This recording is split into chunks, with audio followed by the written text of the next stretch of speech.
Bakit kalahating tulin lamang ang takbo ng makina? Aba, kalahating tulin, bakit hindi buong tulin? Sapagkat kung bibilisan natin ay maglalayag tayo sa mga palayan.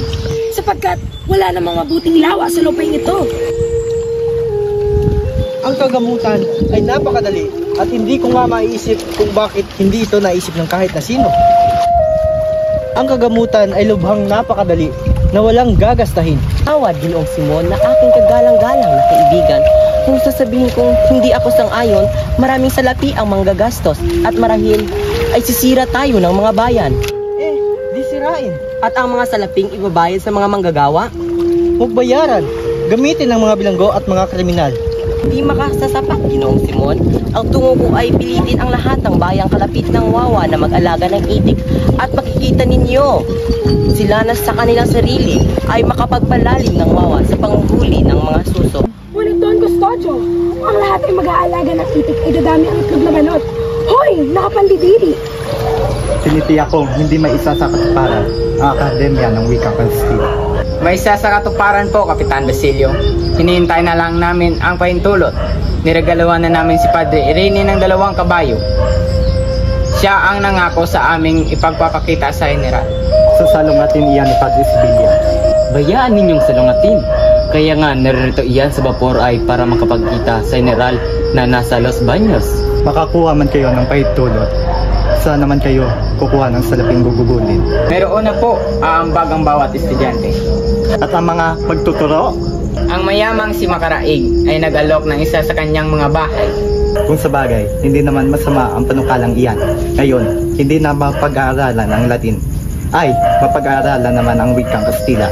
Diyan, pakikilala na tayo'y lumalakad ng paurong.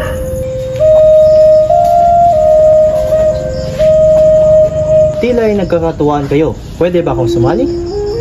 Ayos lang, Senyor Simon. Ikagagalak pa namin. Bueno, baka gusto niyo akong saluhan ng serbesa. Tayo'y uminom. Maraming salamat, Ginoo. Subalit, hindi kami umiinom ng alak. Hindi uminom? Sabi nga ni Padre Camora, masama raw ang puro lang tubig ininom. Pabatid mo rin kay Padre Camora na kung tubig na lang ang iniinom niya kaysa sa alak, mas ikabubuti pa ng lahat. Alam namin na ang tawag sa aming mga Pilipino ay tubig.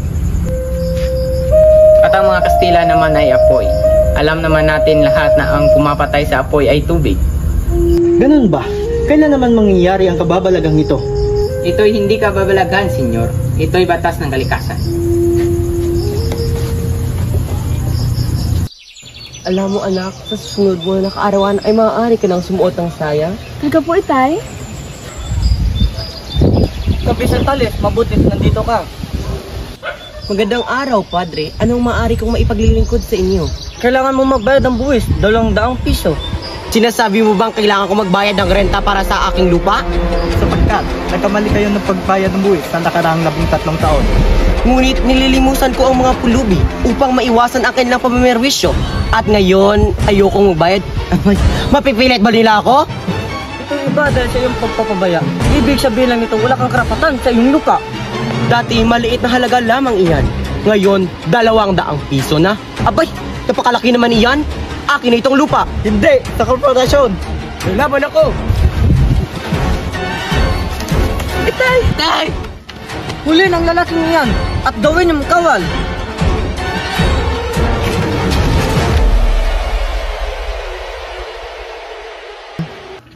₱500 ang hinihingi ng aming pinuno. Kung hindi, mamamatay ang iyong kapatid.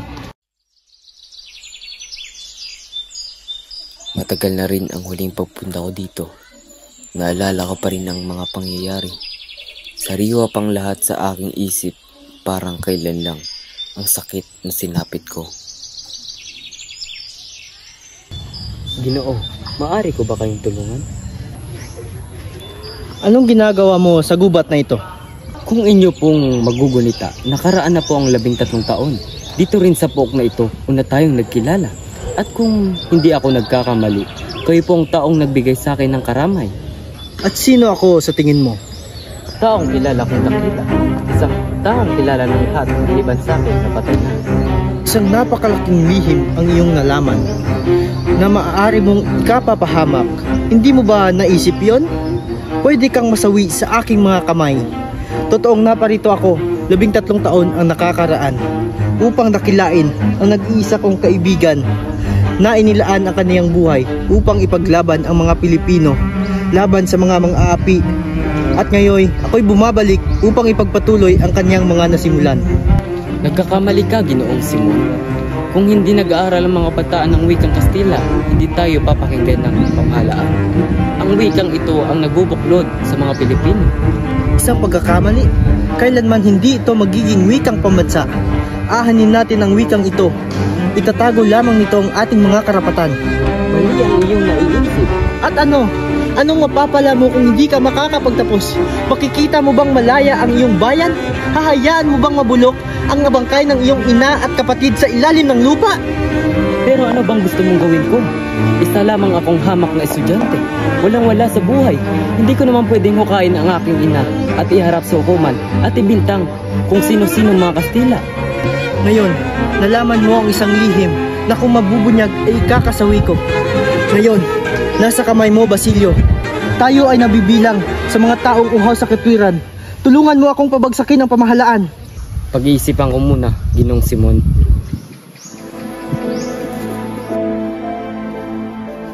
Mamatay ang mahihirap. Matitira ang mga malalakas. Kaunting pagtitiis na lamang. Malapit na akong magtagumpay. Kaunting tiis na lamang.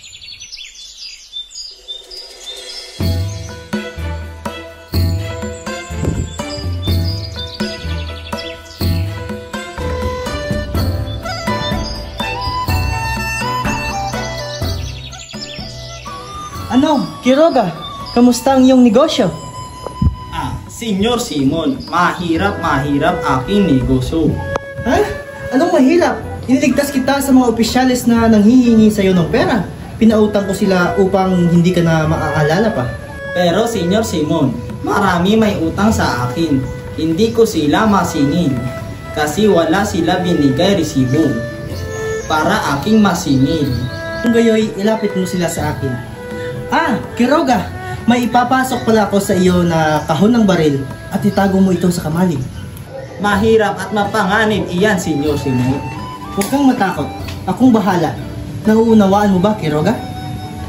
Siya. Ikaw bahala diyan. Basta hindi na ako sasali diyan.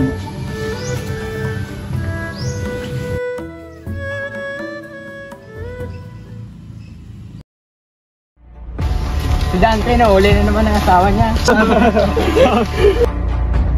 Hoy! Sa akin ang lupang ito!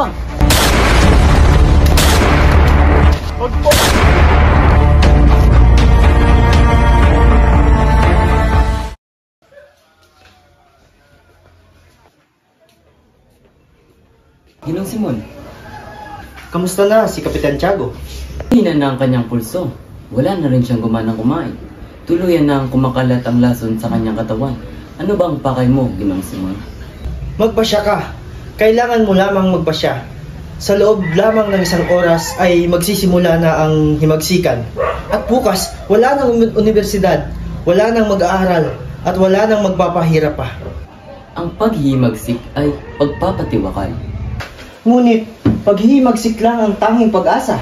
Karunungan ng pag-asa. Subalit ang karunungan lamang ang siyang walang kamatayan. Pananalig sa karunungan at sa salitang pag-ibig sa bayan ay magkakaroon ng kahulugan. Nawawalan ka na ng prinsipyo at pansariling katauhan. Nakikita kong hindi ka isang Pilipino, kundi isang busabos ng Espanya. Yan ay walang katotohanan. Sige, alang-alang sa alaala ni Elias. Pamumunuan mo ang isang hukbo. Lusubin mo ang Santa Clara. Kunin mo ang isang tao na ikaw lamang ang nakakakilala bukod kay Kapitan Tiago. Si Maria Clara. Huli na kayo, Don Simon, sapagkat si Maria Clara ay patay na. Patay? Paano nangyari ito? Hindi! Patay siya ng ika-6 ng hapon. Naparoon ako sa kumbento upang makabalita ng sabihin sa akin ng lahat. Pagbalik ko, mayroong liham. Liham na nanggaling kay Padre Salve nang ito naman ay pinadala kay Kapitan Tiago. At ito rin ang dahilan kung bakit nagwala si Kapitan. Hindi totoong patay na si Maria Clara. Ililigtas ko siya. Ililigtas ko si Maria Clara. Noong Simon, minahong kayo, wala tayong magagawa kundi tanggapin ang katotohanan. Namatay siya nang hindi man lang alam na ako'y bumalik. Namatay siya nang hindi man lamang ako'y buhay.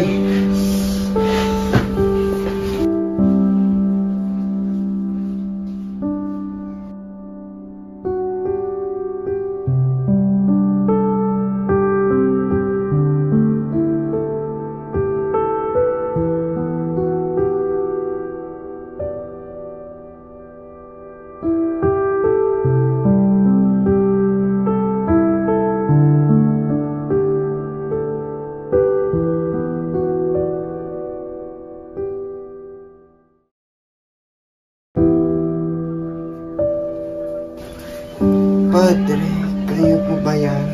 Oo, Kapitan Tiago. Ako nga ito. Huwag kang mag-alala. Ako ang bahala sa iyong kaluluwa. Ito ang aking huling habilin. Ibigay mo kay Maria Clara. Kapitan, ang anak mong si Maria Clara, siya ay wala na. Wala na, Diyos ko.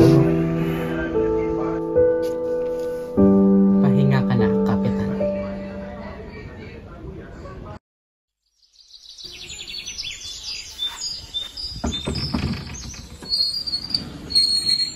Senyor Simon, ako'y naging isang masamang anak at kapatid.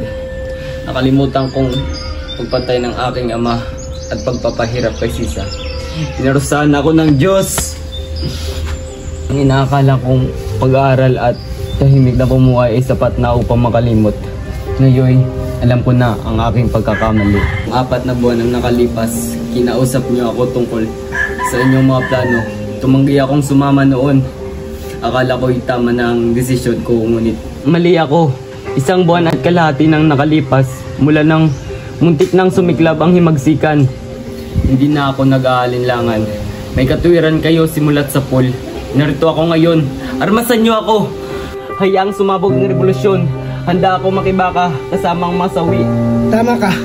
May katwiran ako. Ang katarungan na gumagabay sa akin. Ipinagtanggol ko ang mga sawi. Salamat, Basilio. Dumating ka upang wakasan ang aking pag-aalinlangan, upang tuluyang burahin ang aking pag-aatubili.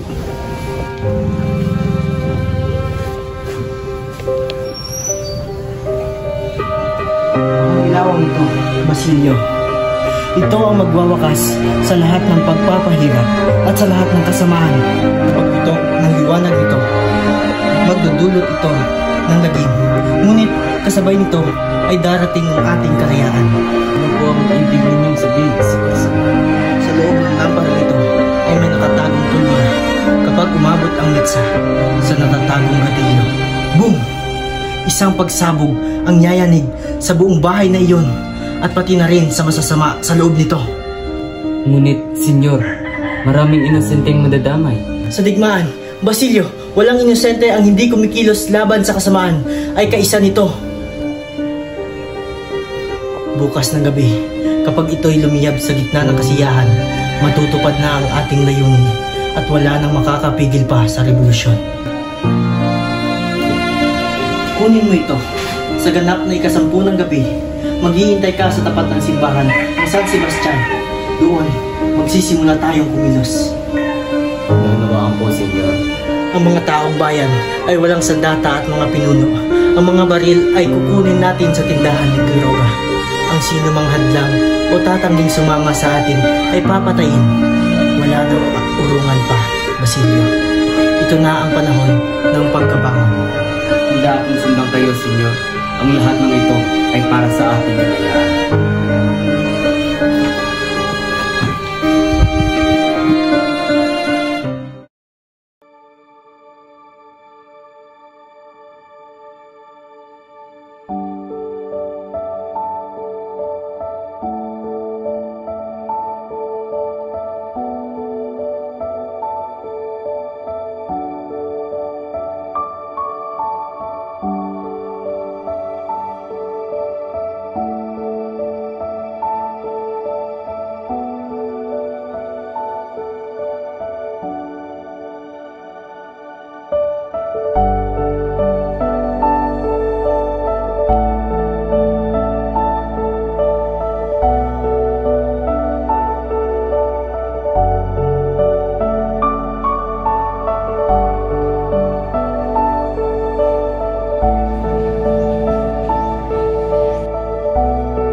si Carolina Gomez bilang iyong kabiyak?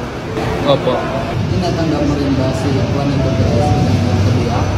Opo. Sa ngalan ng Ama, ng Anak, ng Espiritu Santo, kayo ay kasal na.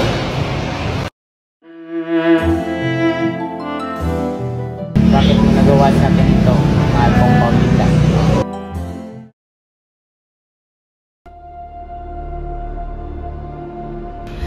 Ang ganda naman ng lamparang nanggaling ay sandali at namatay ang Cindy. Huwag kang mag-alala. Madali lamang itong ayusin. Ay, sandali. Ano ito? Mane Tesel Pares, Juan Crisostomo Ibarra. Juan Crisostomo Ibarra, sino iyan? Mas mangbiro, pirmahan ba naman ang papel ng pangalan ng isang pilibustero na may 10 taon ng patay? Filibustero? Mas mangbiro iyan na magdudulot ng kaguluhan. May mga babae pa naman. Ano, Padre Salve?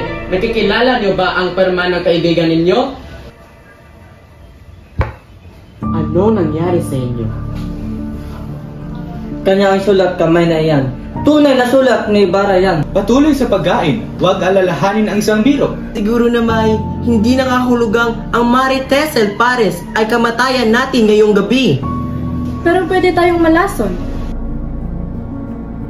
Maaari mo bang maitaas ang mitsa ng lampara, Padre Irene? Hoy, magnanakaw!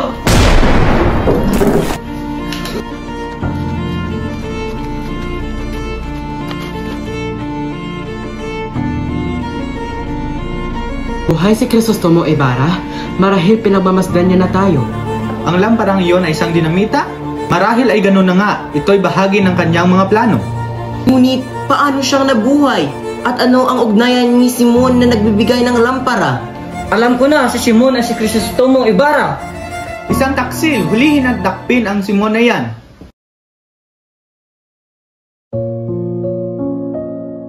Hirapan na po ba kayo, Ginoong Simon? Bahagya po. Ngunit matatapos na rin ang aking paghihirap sa loob ng ilang sandali. Ngunit ano ang ginawa ninyo? Diyos ko! Ano ininom nyo? Sayang lamang, wala na akong lunas.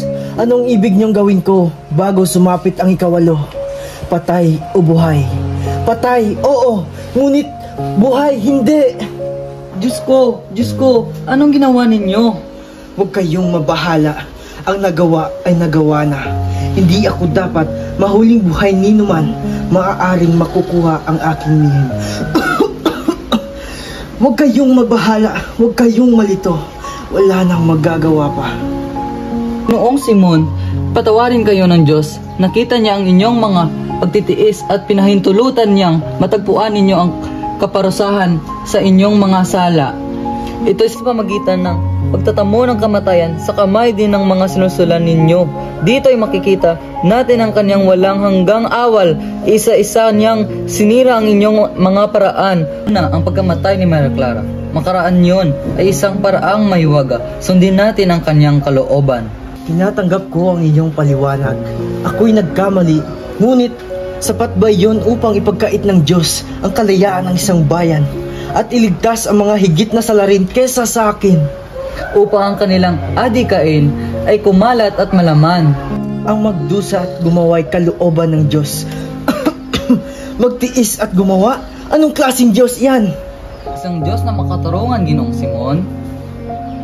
Nasaan na ang kabataang naglaan ang kanilang magandang sandali, mga pangarap at kasiglahan sa kabubuti ng kanilang bayan? Nasaan na ang kabataang mabubuwis ng buhay upang hugasan ang gayon karaming kahiyan, ang gayon karaming krimen, ang gayon karaming bagay na kamumuhi, malinis at walang bayad dungis? Kailangan maging buhay na alay upang ang handog ay maging karapat-dapat. Saan kayo nangaroon? Kabataang nagtataglay ng lakas buhay na tumakas na sa aming mga ugat? Hinihintay namin kayo, kabataan. Ang kayamanan ang siyang nagiging lason sa lahat ng tao. Ito ang nagpapabulag at nag-udyok na gumawa sila ng kasalanan Kung may taong nangangailangan ng mas malinis na hangarin, ipahintulot ng Diyos na ika'y matagpuan. Samantala, diyan ka muna sa ilalim ng dagat kung saan hindi ka makakapalugit ang kasamaan.